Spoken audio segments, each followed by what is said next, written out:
వర్షాకాలం తాడి చెట్లు కొబ్బరి చెట్ల కింద అస్సలు ఉండకండి. అసలు చెట్ల కిందనే ఉండకండి. ఎందుకంటే పిడుగు అనేది పాజిటివ్ తో ఉన్న ఎత్తైన ప్రదేశాలని ఆకర్షిస్తాయి.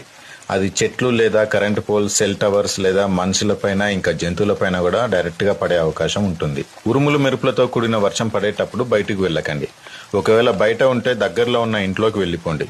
ఇంకా ఆప్షన్ లేకుండా ఎక్కడైనా ఒంటరి ప్రదేశంలోనూ ఎత్తైన ప్రదేశంలోనూ మీరు చిక్కుకొని ఉంటే ఇలా మీ పాదాలని ఫుల్గా భూమిపైన ఆనివ్వకుండా ఇలా చెవులు చేతులతో మూసి ఇలా కూర్చొని మీ ప్రాణాలని కాపాడుకోవచ్చు. ఇంకా మీ ఇంట్లో ఉన్న అన్ని ప్లగ్స్ తీసేయండి. కొన్ని వేల మెగావాట్లతో కూడుకున్న పిడుగు కరెంటు పోల్ మీద పడిందంటే కరెంటు పోల్ నుంచి మన ఇంటికి వచ్చే కేబుల్స్ ద్వారా హై మెగావాట్స్ పవర్ మన ఇంటికి సప్లై అవుతుంది. దీని ద్వారా మన ఇంట్లో ఉన్న ఫ్రిడ్జ్లు, టీవీలు, సెల్ ఫోన్లు అన్ని కాలిపోయే అవకాశాలు ఉంటాయి. సో ఉరుములు మెరుపులతో కూడుకున్న వర్షం పడేటప్పుడు అన్ని ప్లగ్స్ తీసేయండి. ఇంకో విషయం ఏంటంటే ఒకసారి పిడుగు పడిన చోట